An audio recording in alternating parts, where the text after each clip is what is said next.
तो यहाँ कुछ क्वेश्चन हम जो डिस्कस करने जा रहे हैं वो मेरा एक स्टूडेंट है उस स्थितिज नाम का, उसके डाउट्स हैं। तो यहाँ पे जो है उसके डाउट्स को बता दूँगा, हो सकता है आपके डाउट हो सकते हैं ये, तो आप देख लीजिए। तो क्वेश्चन नंबर 12 उसका एक डाउट है, ये 2.2 ITF का है। तो देखो यहाँ पे जो ब्रैकेट में लिखा हुआ है एक्चुअली एक फार्मूला होता है। देखो यहाँ फार्मूला मेंशन भी है ब्रैकेट में कि अगर ये वैल्यू होती है tan इनवर्स x और tan cot इनवर्स x। देखिए यहाँ x की जगह पे a है, पर ये दोनों सेम होनी चाहिए, ठीक है। तो वही चीज़ यहाँ पे देखिए x की जगह पे दोनों सेम होनी चाहिए, मतलब ये वैल्यू, तो π/2 हो जाता है। तो वही चीज़ यहाँ पे सीधा इसकी जगह पे π/2 रख देंगे और cot π/2 की वैल्यू 0 होती है, सीधा इसका सोल्यूशन हो गया। ओके, देखिए नेक्स्ट उसका डाउट जो है क्वेश्चन नंबर 13 है, बहुत इंपॉर्टेंट क्वेश्चन है। बस यहाँ कुछ नहीं है, फार्मूला थोड़ा ध्यान देना था और बिल्कुल आसान सा क्वेश्चन है। तो देखो यहाँ पे जो ये ब्रैकेट में मैं जो ये गोला कर दे रहा हूँ, ये एक्चुअली एक फार्मूला बनाएंगे जब इनकी जगह पे अगर हम tan पुट कर देते हैं, जो x है उसकी जगह पे आप अगर पहले सब्सटीट्यूट कर देते हो tan थीटा, तो देखो ये पहला वाला जो फार्मूला बन जाएगा ये यहाँ हो जाएगा आपका 2 tan theta by 1 plus tan square theta.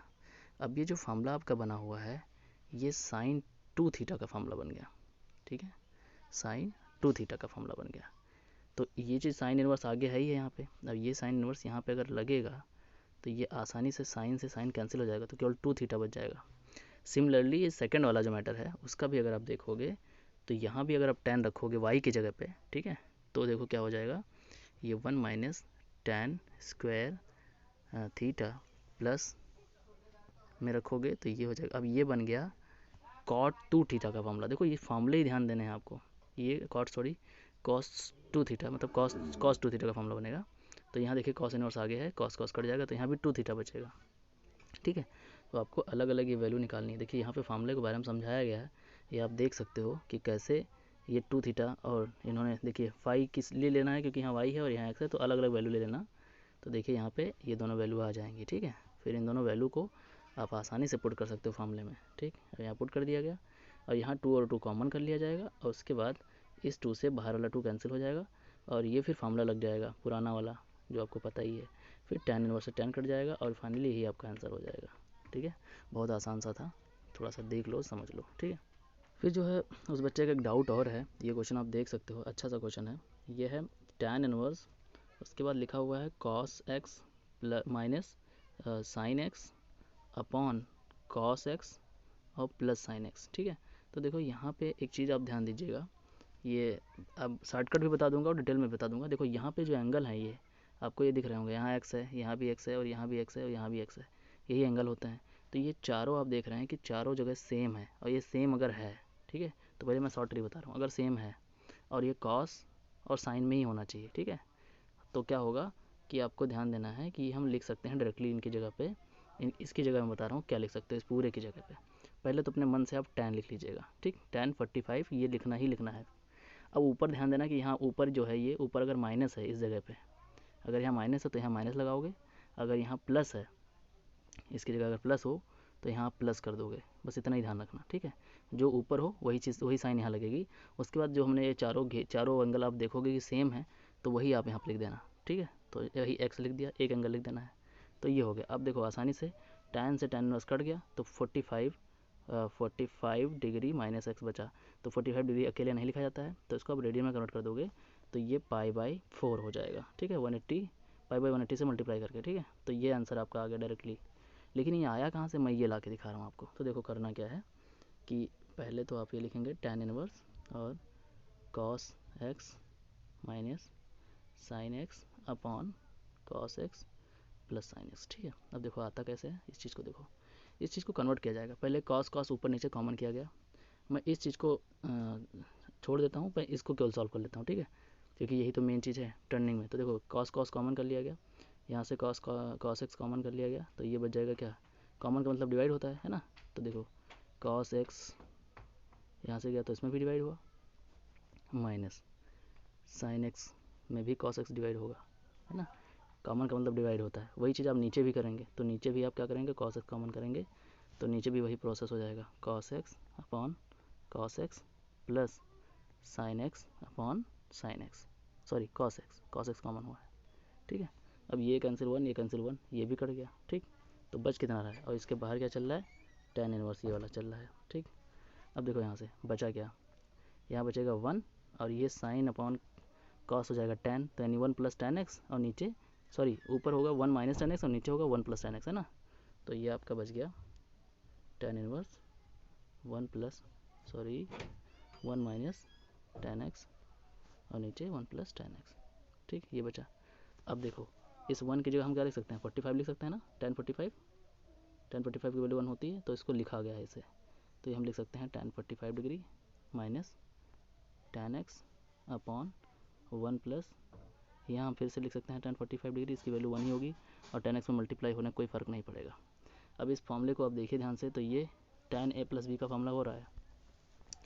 तो tan a + b का फॉर्मूला मतलब कि a हमारा 45 डिग्री है और b हमारा क्या है, x है, और यहाँ माइनस है, तो tan a - b का फॉर्मूला बन गया।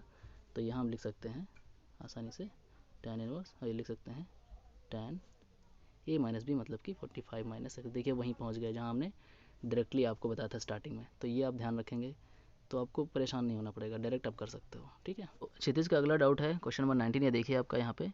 तो यहाँ पे क्या होता है कि नॉर्मली हम सीखते चले आए हैं कि अगर कॉस इनवर्स बाहर है और कॉस है तो दोनों कैंसिल हो जाते हैं। बट ऐसा केस तब तक नहीं आएगा चाहे कोई भी हो, चाहे वो साइन इनवर्स हो, बाहर अंदर साइन एक्स हो, चाहे कुछ भी हो, वो तब तक कैंसिल नहीं होगा जब तक ये एंगल रेंज में उसके नहीं आ जाएगा जो वैल्यू सामने है। तो यहाँ कॉस है और कॉस की रेंज होती है 0 से पाई के बीच।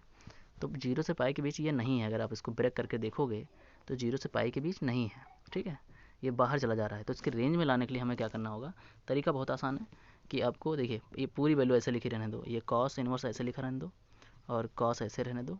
अब देखो यहाँ पे आप पहले पाई लगा लो। ठीक है, पाई ही आगे लगा के काम किया करो ऐसे क्वेश्चन को रेंज में लाने के लिए। ठीक है, अब यहाँ पे पाई बाई 6 कर लो, पहला काम ये कर लिया करो। ठीक है, मतलब ये जो है ये वैल्यू लिख लिया करो। अब यहाँ क्या है उसको अपने आप आ जाएगा। वो देखो अगर हम इसको सॉल्व करते हैं 6 पाई और फिर पाई माइनस होता है 5 पाई बाई 6 आ जाएगा।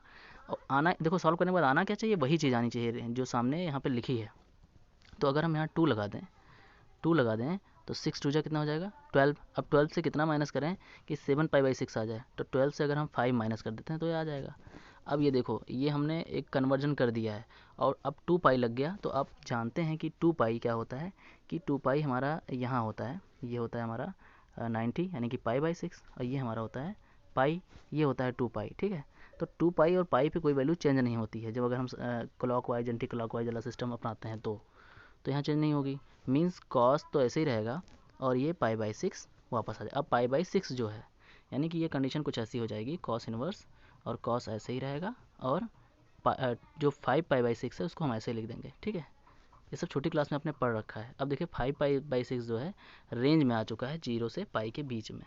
ठीक है, इसके रेंज में आ चुका है क्योंकि अब इसको ब्रेक करोगे, डिवाइड करोगे न्यूमरेटर को डिनोमिनेटर से, तो इसके रेंज में आ जाएगा। ठीक, तो इस ऐसा होने से अब हम इसको काट सकते हैं आसानी से, बी ऑप्शन करेक्ट हो जाएगा। ठीक है, अगर इसमें डाउट लग रहा हो किसी को, कोई कन्फ्यूज़न हो, तो वो जो हम लोग ये सीखते थे, ये हमारा 90 डिग्री, ये 180 डिग्री होता था और ये 270 होता था और ये 360 होता था। तो ये 2 पाई है और ये हमारा पाई है। ठीक, तो क्या होता था कि हम लोग यहाँ पे ASTC after school to cinema या आज तक जो भी बोलते हैं वो वाला मेथड लगाते थे हम लोग।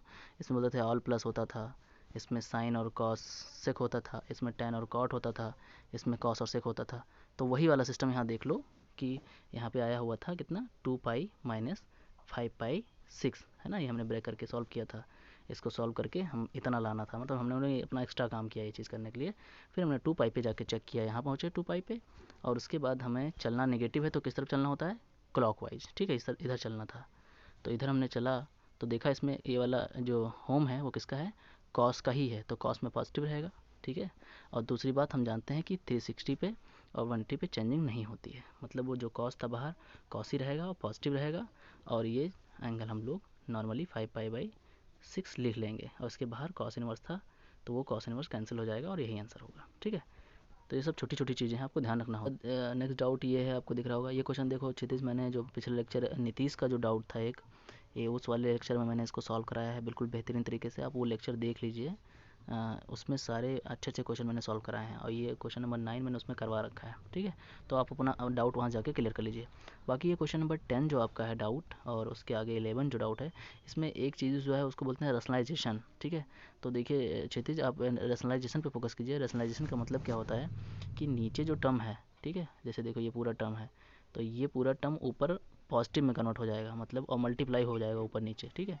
ये चीज़ मल्टीप्लाई होगी, जो नीचे लिखे हुए हैं पूरी चीज़, ये 1 प्लस साइन एक्स है, और लेकिन यहाँ साइन जो है नेगेटिव है बीच में, वो पॉजिटिव हो जाएगा, मतलब चेंज हो जाता है, और रूट 1 माइनस साइन एक्स। अब यही चीज़ ऊपर नीचे मल्टीप्लाई हो जाएगी, और मल्टीप्लाई होके ये चीज़ आपको जो दिख रही है यहाँ पे, ये चीज़ बनेगी, ठीक। फिर आप इसको सॉल्व करते चले जाओगे, और फिर लास्ट में ये कंडीशन बनेगी, और आप इसको हाफ एंगल में यूज़ कर लोगे, हाफ एंगल आपको पता है, और ये सॉल्व होकर आंसर आ जाएगा आपका, ठीक है। तो इसमें कोई कन्फ्यूज़न नहीं है, आप आराम से कर सकते हो, ठीक है। बस आपको एक चीज़ ध्यान रखनी है, रैशनलाइजेशन, ठीक है। तो ये चीज़ रहेगी, आपको ध्यान रखना है। यहाँ भी वही काम करना है कि आपको पहले तो क्या करना है, पुट, ये cos 2x आप पुट कर लीजिए, ठीक है। पहले आप ये पुट कर लीजिए ताकि आपको ये आसानी से कन्वर्जन में आ जाए। उसके बाद आप लोग जो है हाफ एंगल, अब ट्राई यहाँ पे हाफ एंगल लगा लेना, ठीक है। देखिए बार बार की फार्मूला लग रहा है, ठीक है। देखिए अभी मैं एक लेक्चर और लूँगा जिसमें मैं कुछ चीज़ें, ये जो ये की फार्मूला है इसको मैं और डिटेल में समझा दूँगा, लोगों को बहुत प्रॉब्लम हो रही है, ठीक है। तो ये चीज़ रहेगी, ठीक। और यहाँ पे फाइनली आप हाफ एंगल यूज़ करके और सॉल्व कर दोगे, आपका आंसर आ जाएगा। देखिए ये वैसे स्पेशली मैं क्षितिज के लिए बना रहा हूँ, लेकिन जितने भी मेरे स्टूडेंट ज्वाइन हैं इसमें, तो उन सब के लिए ये हो सकता है कि ये जो की फार्मूले हैं उनको थोड़ा मैं डिस्कस कर दूँ कि की फार्मूलों की इंपॉर्टेंस बहुत ज़्यादा है, और मैं बार बार वही बता चुका हूँ, कई लेक्चर मैंने समझाया भी है, पर एक बार मैं फिर से उसको डिटेल में समझा रहा हूँ। देखो की फार्मूले आपके सामने हैं कि आपको ये cos 2 का जो फार्मूला है, cos 2 थीटा, ये थीटा एक्स वाई कुछ भी हो सकता है, इसका फार्मूला हम बेसिकली जानते हैं क्या होता है। ये होता है cos square theta minus sign square theta, ठीक। ये होता है बेसिक फार्मूला। लेकिन इसके अलावा होते हैं दो फार्मूले, एक होता है 2 कॉस स्क्वायर थीटा माइनस 1, और एक होता है 1 माइनस 2 साइन स्क्वायर थीटा। इनकी इंपॉर्टेंस क्या है, देखो अगर कभी आप फार्मूला, जैसे ये देखिए आपके सामने ये दिख रहा होगा 1 माइनस कॉस 2 थीटा, और नीचे दिख रहा है 1 प्लस कॉस 2 थीटा, ठीक। अब देखो फार्मूला हम कौन सा यूज़ करें, देखो अब ये कॉस थीटा के सामने माइनस दिख रहा है आपको, तो आप ये वाला फार्मूला यूज़ करोगे, ठीक है, माइनस के लिए ये। और यहाँ देखिए cos 2 थीटा लगा हुआ है और इसके सामने प्लस है, ये दिख रहा है आपको, तो ये वाला फार्मूला आप यूज़ करोगे, ठीक। ये वाला फार्मूला, इसी चीज़ का आप ध्यान रखिएगा थोड़ा सा, क्योंकि 1 को कैंसिल करता है, ठीक है। और देखिए यही चीज़ और स्टैंडर्ड में अगर इसको कन्वर्ट करोगे, तो ये देखो होता क्या है यहाँ से, कि देखो ये 2 साइन स्क्वायर थीटा अगर हम उधर भेज दें, इसको मैं और क्लियर कर देता हूँ। देखो यहाँ पे मैं फार्मूले को उल्टा लिख रहा हूँ, एक पहले मैं ये लिख रहा हूँ 2 cos square theta minus 1 equals to cos 2 theta, ठीक। अब यहाँ पे 1 को उधर भेज दो आप, ठीक। तो देखो यहाँ से हो जाएगा कॉस स्क्वायर थीटा, 1 उधर चला गया तो हो जाएगा 1 प्लस कॉस 2 थीटा हुआ। अब देखो जहाँ कहीं आपको ये दिखे उसकी जगह आप ये पुट कर सकते हो, ठीक है। इस चीज़ को ध्यान देना है, ओके। दूसरा, जैसे हम जानते हैं 1 minus 2 sine square theta equals to, फिर से होता है कॉस 2 थीटा। अब क्या काम करो, आप इधर इसको इधर भेज लो, तो 1 minus cos 2 theta equals to, ये हो जाएगा 2 साइन स्क्वायर थीटा। अब आपको जहाँ कहीं भी ये दिखे उसकी जगह पे आप ये पुट कर सकते हो, ओके। तो देखो ये चीज़ जो यहाँ पे, ये सब बहुत ध्यान देना है कि पहली बात तो ये है कि जब भी आपको कोई क्वेश्चन फंसेगा वो इन्हीं से फंसता है। और ये 3 फार्मूले बिल्कुल ध्यान दीजिए। पहला नंबर साइन 2 थीटा, ठीक, इसका फार्मूला ये भी होता है 2 साइन थीटा कॉस थीटा होता है। इसके अलावा tan के टर्म में ये होता है 2 tan theta upon 1 plus tan square theta, ठीक। ये फार्मूला ध्यान देना है, tan के टर्म में ये भी यही होता है, ठीक है। इसकी जगह पे आप आसानी से ये पुट कर सकते हो, ठीक है। इसीलिए क्वेश्चन था क्षितिज का जो डाउट, उसमें ये लिखा था 2x plus 1 plus x square, तो यहाँ पे हमें x की जगह पे tan थीटा सब्सटीट्यूट करना पड़ा था, तो ये फार्मूला कन्वर्ट हो गया था इसमें, और हम लोग इसको इस फॉर्म में लिख पाए थे, ठीक है, ठीक। तो दूसरा फार्मूला हमारा cos 2 थीटा का था, जो कि ये 1 minus tan square theta upon 1 plus tan square theta होता है, ओके। तो ये चीज़ था, इसीलिए क्वेश्चन था 1 माइनस वाई स्क्वायर और 1 प्लस वाई स्क्वायर। तो ये आपको इस तरह नज़र आ रहा है, ठीक है। लेकिन यहाँ y की जगह क्या पुट करने की ज़रूरत है, tan, तभी ये इसी में कन्वर्ट होगा। तो इसकी जगह पे हम ये लिख पाएंगे, ठीक है। तो इसके बाद फिर cos इनवर्स आएगा और उसको हम लोग काट पाएंगे। तो सारी चीज़ें इंटरकनेक्टेड हैं एक दूसरे से, ठीक है। और कभी कभी प्रॉब्लम हो जाती है, जैसे ये क्वेश्चन आपको दिखा cos x by 1 plus sign x, ठीक। अब यहाँ क्या करें, तो यहाँ कुछ और नहीं, अगर ये चीज़ इस तरह लिखी होती cos 2x और sin 2x तो फॉर्मूला अप्लाई कर लेते, लेकिन ये नहीं लिखी है। तो आप समझ जाइए कि हाफ एंगल यूज़ करना है, मतलब कि जहाँ पे आपको ये cos x दिख रहा है वहाँ पे आपको हाफ एंगल, और जहाँ आपको ये sin x दिख रहा है वहाँ भी हाफ एंगल यूज़ करना है। अब हाफ एंगल क्या होता है कि वो सारे फॉर्मूले जो आपने अभी देखे वो सब हाफ एंगल में, जैसे ये sin 2x का भी फॉर्मूला आपने देखा कि होता है 2 sin x यानी कि 2 sin theta into cos theta, ठीक है। हाफ एंगल में ये हाफ कर दो, मतलब ये चीज़ ऐसे हो जाएगी, ये हो जाएगा 2 थीटा बाई 2 और कॉस थीटा बाई 2। ये हाफ एंगल का फॉर्मूला आपको नज़र आ रहा है, ठीक है। अगर यहाँ x होगा तो सब जगह x कर दो, ठीक है। तो ये हाफ एंगल में हो गया। वही कॉस के साथ भी आपको करना है, ठीक। तो कॉस के साथ आप क्या करोगे कि जो ये कॉस 2 थीटा का आपका सारा फॉर्मूला है, जैसे ये पहला फॉर्मूला है कॉस स्क्वायर थीटा माइनस 1, तो ये हाफ एंगल करोगे तो ये हो जाएगा कॉस थीटा, और ये हाफ एंगल में कन्वर्ट होकर गया 2 cos square theta by 2 minus 1, ठीक।